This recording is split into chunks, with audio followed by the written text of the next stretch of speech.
Olha para você, preso na sua gaiola emocional, alienado às misérias maiores que as suas. Quem disse que você não consegue carregar com o peso das suas pernas? Você não sabe o que eu perdi. Eu respeito a sua dor. Ela é só sua, é a única coisa que você consegue realmente sentir. Inclusive, eu admiro a sua coragem. Coragem? Claro! Imagine se jogar dessa altura e esmagar totalmente seu corpo em troca de uma noite tranquila na solidão argentina.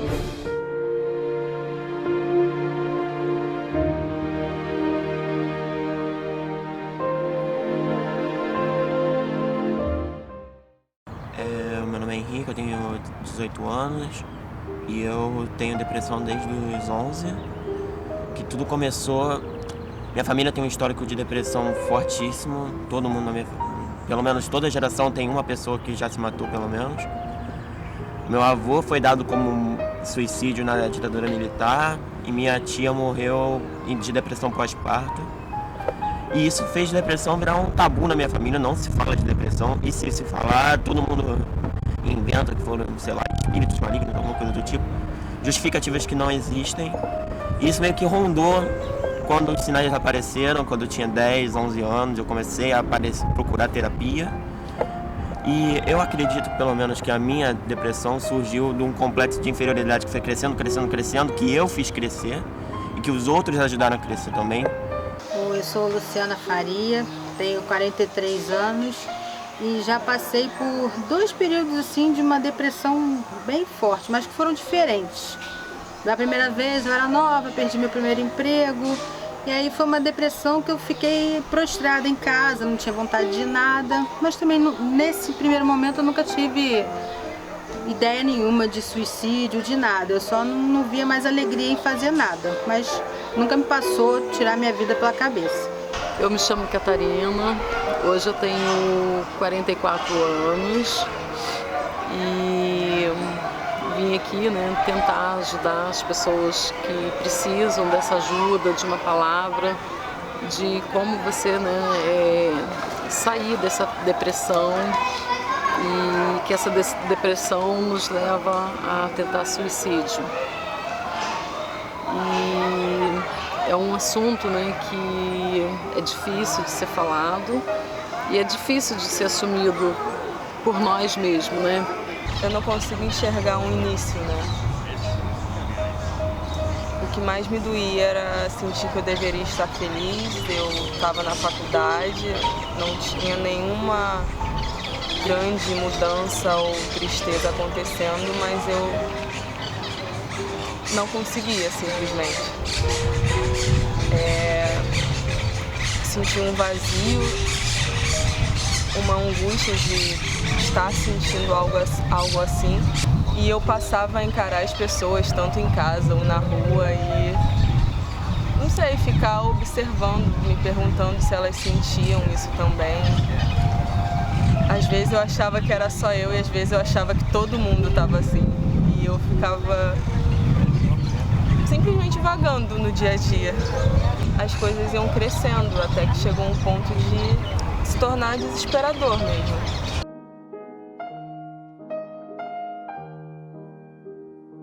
A questão do suicídio é uma questão da nossa alma. Ela é inerente ao ser humano há muitos anos, há milhares de anos, e sempre foi, na história da humanidade, a questão da morte, do suicídio, do se automutilar, acabar com a própria vida. O sonhador morre em seus sonhos e há mortes de outras figuras interiores. Os parentes morrem, perdem-se posições nunca mais reconquistadas, mortes de atitude, a morte do amor, experiências de perda e vazio que são descritas como morte. Cada experiência dessa é um morrer. A sensação da presença da morte é o terrível medo de morrer. Alguns estão bem apaixonados pela morte fácil, para si mesmo, ou a desejam para os outros, querendo ser mortos ou matar. A morte, no ascender em direção ao sol, como um jovem Ícaro, na corrida pelo poder, nas ambições arrogantes das fantasias de onipotência, onde num acesso de cólera e rancor, todos os inimigos se desvanecem. Uma das formas de prevenção do suicídio, do ponto de vista da psicologia e da arte-terapia, que são minhas áreas de atuação, é a gente dar um lugar de fala para esse sujeito. Porque como o suicídio é um tabu, normalmente as pessoas não têm espaço para falar disso, né? Quando se fala disso com a família, isso causa um assombro, isso causa um susto, a família fica desesperada. Entre os amigos, isso não é comum falar, né? A gente não tem o hábito de falar sobre a questão do suicídio, sobre a questão da morte. E quando é falado muito superficialmente. Então, a primeira coisa para a gente prevenir o suicídio é dar espaço de fala. E é um espaço de acolhimento, não é um espaço do direito, no sentido de ter um julgamento, ou da medicina para tratar a situação como algo que exige um diagnóstico ou uma patologia, e nem por um viés religioso, que também tem um pouco de um julgamento. Dentro de uma perspectiva psicológica do sujeito e da arte-terapia, a gente tem que dar acolhimento para essas pessoas, para elas falarem sem julgamentos, para elas serem ouvidas e serem compreendidas. Porque por trás disso exige um grande sofrimento, isso a gente nunca deve esquecer, né? E depois, quando a pessoa começa a falar, ela consegue ressignificar várias questões que estão ligadas à morte, fantasias ligadas à morte, e a gente precisa trabalhar em cima de símbolos, né? Um material bastante interessante para estudo é o estudo que Emile Durkheim, sociólogo do século XIX, faz sobre o suicídio. Para falar sobre esse estudo, é importante, no entanto, falar um pouquinho sobre a Durkheim no contexto do século XIX, né, na intenção de legitimar a sociologia enquanto ciência. Ele precisa, de alguma forma, mostrar que é uma ciência que tem postulados, tem uma fundamentação, se norteia por um fazer acadêmico, científico, e ele vai pegar alguns temas, né? E ele pega esse tema do suicídio para mostrar que a sociologia pode e deve, né, apresentar para a sociedade uma análise, uma avaliação, um estudo, né, com cunho, com fundamento, com peso científico sobre esse problema da sociedade.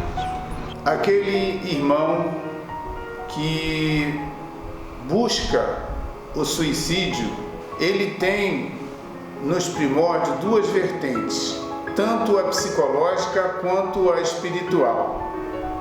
E de acordo com a minha formação e com os estudos, principalmente da psicologia analítica, podemos entender que a parte psicológica que levaria o sujeito ao suicídio, ela se reporta com certeza não só a vidas passadas, como determinados transtornos e ou dificuldades que o sujeito apresenta já em sua tenra idade, mas que por desconhecimento e ou por conta de uma condição familiar, por conta de uma situação de educação e de criação, muitas das vezes só numa determinada idade, já a partir da adolescência, é que ele começa com essas tendências. Sou Maíse, sou voluntária do Centro de Valorização da Vida, ou seja, do CVV, que é um trabalho que existe no Brasil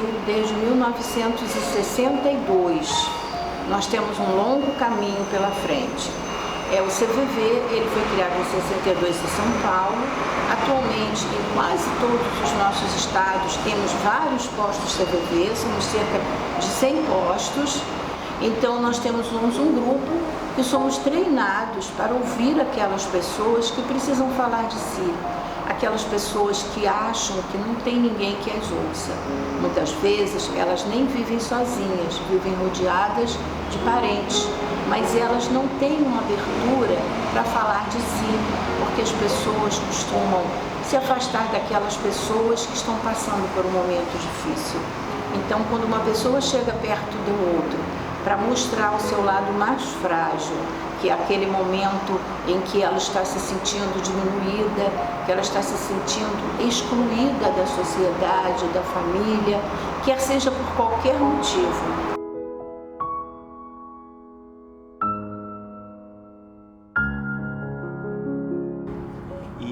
nessa busca por autoconhecimento meu, eu comecei a pensar em o que faz eu ser eu e o que me separa do meu irmão, dos meus irmãos, do meu pai também, da minha mãe.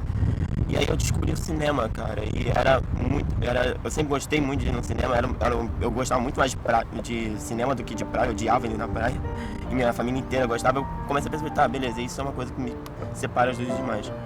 E nisso eu fui cinema, aí veio o futebol também, que virou outra paixão minha de moleque, e nisso eu fui criando meus traços, fui percebendo que, eu não sou meu irmão, eu não sou meu pai, eu não sou um reflexo da minha mãe, não sou nada. Eu sou uma tela em branco que eu vou me pintar da maneira que eu quero.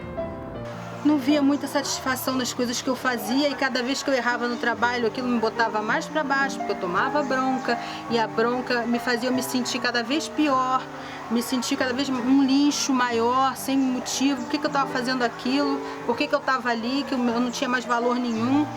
E esse tipo de pensamento começou a brotar na minha cabeça de, poxa, por que eu não me jogo então na frente de um ônibus aqui na porta do trabalho, tem ponto de ônibus, por que eu já não me jogo aqui na frente de um, já acaba com esse sofrimento, por que eu não jogo meu carro dentro do Rebouças na frente da parede, acabo com isso, porque eu sofria demais, eu não entendia que esse sofrimento, que essa angústia que eu tinha, que isso era uma depressão, eu não conseguia ver isso, e eu não queria falar com a minha mãe porque eu não queria trazer sofrimento a ela. Não queria falar com meu marido porque ele também não dava muita atenção para as coisas que eu falava, ele não ia me ajudar com alguma coisa. Então, eu ia guardando, não falava aquilo com ninguém, só me sentia muito triste e cada vez achava que eu tinha menos valor como ser humano.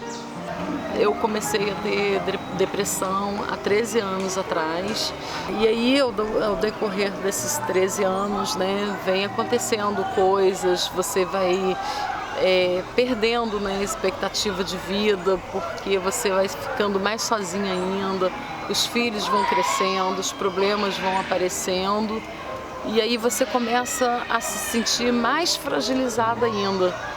Você sem trabalho, você tentando, né, hoje com 44 anos, você buscar um mercado de trabalho, não é fácil. Né? Você tem que estudar, você tem que dar conta dos filhos, sem ninguém do seu lado, sem você poder contar com apoio, né? Porque assim, eu sempre quis mostrar o melhor para os meus filhos, eu nunca quis passar para os meus filhos, hoje eu estou triste, hoje eu estou assim. Eu não queria ser essa pessoa frágil. Como eles me tinham como espelho para eles, como que eu vou chegar para os meus filhos dizer que eu estou um fracasso, né? Eu sentia muita vergonha e era horrível, porque eu passei a não fazer nada, eu olhava no espelho e só via um borrão gigante, me sentia totalmente sozinha. E na maior parte das vezes eu variava entre não sentir nada, que era horrível, olhar as coisas, olhar a minha vida, olhar a minha casa, ou sei lá, tudo que eu já quis um dia, todo um futuro, e não sentir nada em relação a isso. Só que do outro lado eu senti um desespero, então era essa dualidade de eu me desesperar ou ficar numa apatia total. Eu valorizava mais a culpa que eu sentia do que a minha dor em si. E eu ficava tanto tempo pensando nisso que eu tinha medo de falar para alguém que eu me sentia daquela forma e a pessoa achar que eu não amo ninguém. Eu tinha medo das pessoas acharem isso, sabe?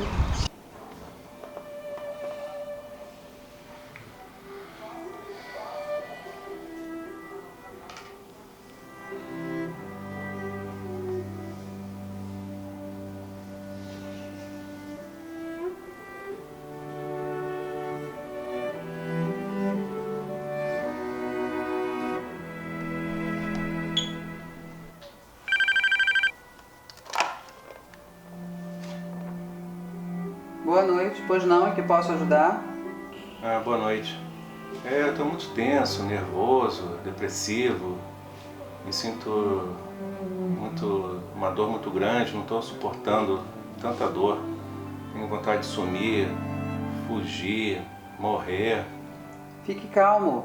O que aconteceu com você? Eu perdi meu emprego, minha mulher me abandonou, estou sozinho, completamente sozinho, sem saída. É desesperador ficar longe do meu filho. Você tem um filho? Sim. Quantos anos ele tem? Miguel tem 15 anos, é a minha vida. Veja como Miguel é importante para você. Ele é muito importante, sim. Ele é tudo que eu tenho na minha vida. Mas minha mulher foi para casa da minha sogra, levou meu filho. Estou sozinho, sem emprego, sem família, sem apoio. Está muito difícil. Tente se acalmar. Pense no seu filho. Perceba como ele precisa de você, do seu carinho e atenção. Eu sei, mas ele está muito longe. Sim, mas temporariamente. A vida é feita de momentos bons e outros mais difíceis. Agora você está vivendo um momento difícil, mas vai passar, tudo passa. Você tem família? Pais, irmãos, amigos? Tenho sim, graças a Deus, mas estão muito longe. A família está muito dividida, cada um por seu lado, com seus problemas, suas separações, suas divergências. Mas eles gostam de você. Você é muito importante para eles, tenho certeza. Eu estou afastado de todos, me sinto muito mal. Eu dedicava meu tempo à minha esposa, meu filho, meu trabalho. Agora perdi tudo, estou desesperado. O momento é difícil, eu sei, mas você vai superar. Principalmente pelo amor ao seu filho. Procure conversar com a sua esposa. O seu desemprego é temporário, logo um novo trabalho irá surgir. Eu vou tentar falar com ela. Faça isso. Procure também um apoio psicológico. Vai lhe fazer muito bem. Existem atendimentos gratuitos de ótima qualidade na cidade. Converse com seus amigos, desabafe, fale. A dor irá diminuindo aos poucos. Eu agradeço muito sua atenção. Muito obrigado. Eu vou buscar a ajuda de um psicólogo. Procure fazer coisas que você goste, que lhe deem prazer. Fique mais junto à natureza, faça caminhadas. Tome sol, vai lhe fazer muito bem. Tá certo. Vou fazer isso sim. Vou seguir seus conselhos. Muito obrigado. Está certo. E precisando, pode ligar de novo. Estamos aqui prontos para ouvi-lo e ajudá-lo no que for preciso. Tenha uma boa noite.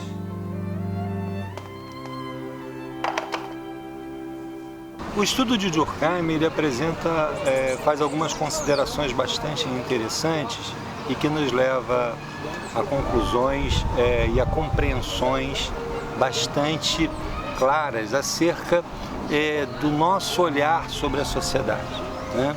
Então, o estudioso que quiser ler essa obra vai compreender, por exemplo, como ele faz a distinção entre o tipo médio e o tipo coletivo, né? Então, o tipo médio seria o somatório, a média do somatório daqueles comportamentos sociais, né? Como nos comportamos socialmente, como é que é a nossa vida diante da nossa família, do nosso trabalho, da nossa vida pública, como é que isso acontece, né? Nós nos miramos e nos influenciamos uns aos outros, né? O tipo coletivo é o que todos nós guardamos, né, enquanto uma consciência que nos rege de acordo com determinados princípios morais, princípios éticos, sabemos o que é certo e o que é errado, é o que de alguma forma tenta filtrar o tipo médio, ou tenta influenciar o tipo médio. Quando eles se descolam muito, né, é que ali há um intervalo de percepção de determinados comportamentos que podem levar a comportamentos que ele chama de suicidogênios, né? Então, ele vai falar sobre 3 elementos que está no bojo do humano, né? do indivíduo, nas sociedades, seja em menor ou maior grau, que ele diz assim, existe um componente de individualismo, de egoísmo, né? Existe um componente de altruísmo e existe algum componente de anomia, ou seja, aquela capacidade de você transgredir as regras, de não aceitar e se comportar de forma um pouquinho rompendo com essas regras. Então os gregos dividem então a música em 2 grandes categorias: Dionísio, música dionisíaca, e música apolínea. O ethos, faltou dizer, o ethos então seria a capacidade que a música tem de provocar uma resposta psicofisiológica no ser humano. Ou seja, a música ela influencia as pessoas de duas grandes maneiras, segundo os gregos, apollineamente ou dionisiacamente. Em primeiro lugar, questionar a noção mesmo de suicídio, né? Quer dizer, a gente tem uma visão marcada pela negatividade do termo, né? Eu acho importante a gente relativizar essa noção pensando em outras culturas, né? Por exemplo, como eu estava falando para os Guarani, o suicídio ele não é visto como uma coisa negativa. Problematizando, né? Entre os orientais a noção de suicídio também, né? Você tem o harakiri, você tem todas as mortes por honra, né? Que o anormal seria a pessoa continuar viva.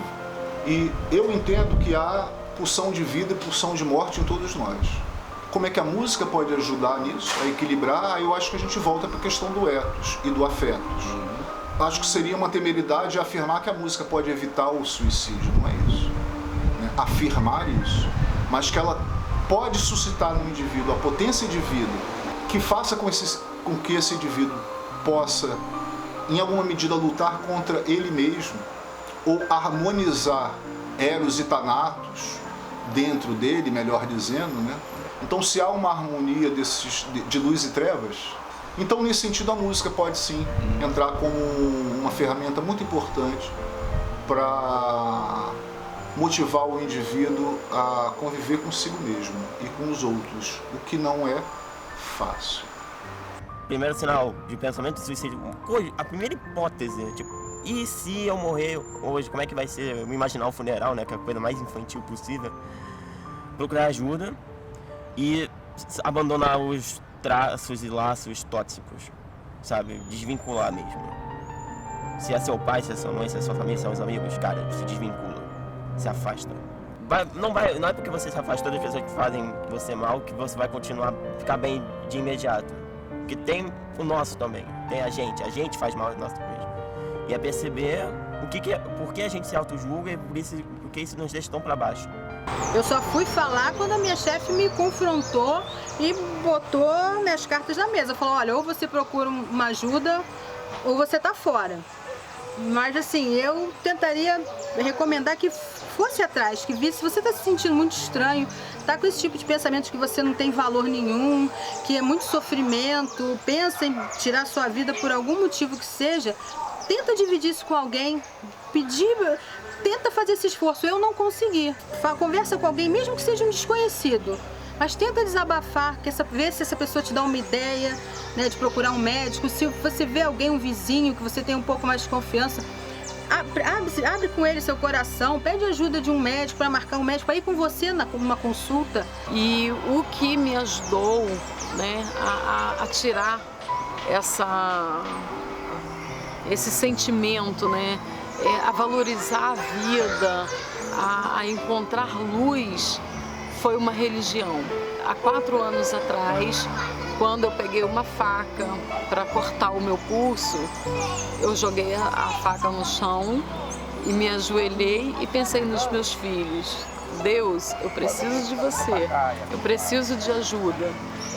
E foi uma amiga que me indicou, poxa, por que você não procura o Allan Kardec, por que você não procura ajuda?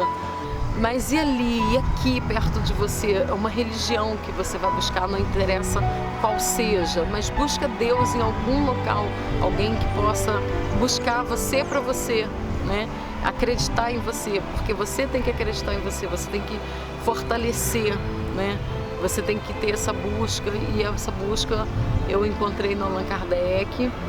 Na terapia, às vezes ela focava em momentos bons, assim. Eu aprendi a escrever sobre coisas boas também. Às vezes eu separava vários filmes pra ficar comigo, era a minha companhia, assim, durante a noite. E eu resolvi entrar nessa. Eu tinha tanta vontade de reencontrar aquela pessoa que eu era e que eu não reconhecia, que eu tentei buscar dentro de mim a minha paixão mais antiga, no meu íntimo, e eu me dei conta, caramba, eu acho que é o cinema. Então eu passei a escrever, eu passei a imaginar que eu estava escrevendo alguma história ou contando alguma coisa para alguém. Escrevia sobre os filmes que mesmo que tenham sido filmes pesados, que eu sentia que contavam algo pra mim, refletiam algo que eu sentia, era da mesma forma que eu me sentia na terapia, alguém me falando que outras pessoas também sentem o mesmo. E o mais, que nesse momento eu estou coordenando aqui no Rio de Janeiro, o Espírito Santo, que é o CVV GAS. O GAS quer dizer Grupo de Apoio aos Sobreviventes de Suicídio. É onde se reúnem pessoas que tentaram o suicídio e não morreram, quer dizer, sobreviventes de si. E aqueles sobreviventes que perderam alguém por suicídio, seja amigo, seja o colega, seja o familiar, e que precisa falar sobre isso até que consiga aliviar a sua dor, o seu sofrimento, que segundo a Organização Mundial de Saúde, de 6 a 10 pessoas ficam impactadas quando há um suicídio. Mas pela experiência que nós temos, não é verdade, é muito mais gente. Quando é numa sala de aula, um jovem suicida todos os seus amigos, os pais, não só dele, mas dos amiguinhos que já conheciam o jovem, ficam impactados, os professores, o diretor, enfim, a escola inteira, quando é uma escola de turno integral, onde esse jovem tomou café, almoçou, fazia o lanche, brincava com todos os colegas, então a escola inteira fica impactada, além dos seus familiares. Você está sentindo o seu coração batendo? Parece que vai explodir no seu peito, não é? Está gritando para você deixar de ser egocêntrico.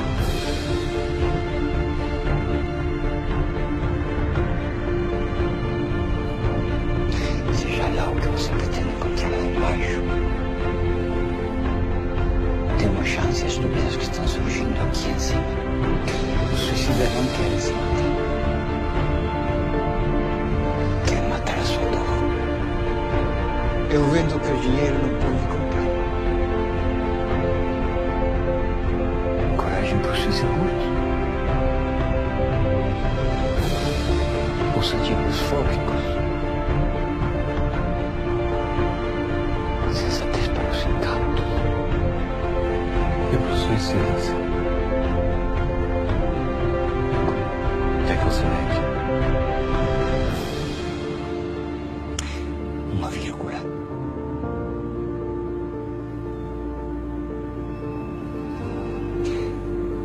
Uma pequena vírgula. Para que continuem a escrever sua história. Mesmo quando o mundo desaba sobre eles.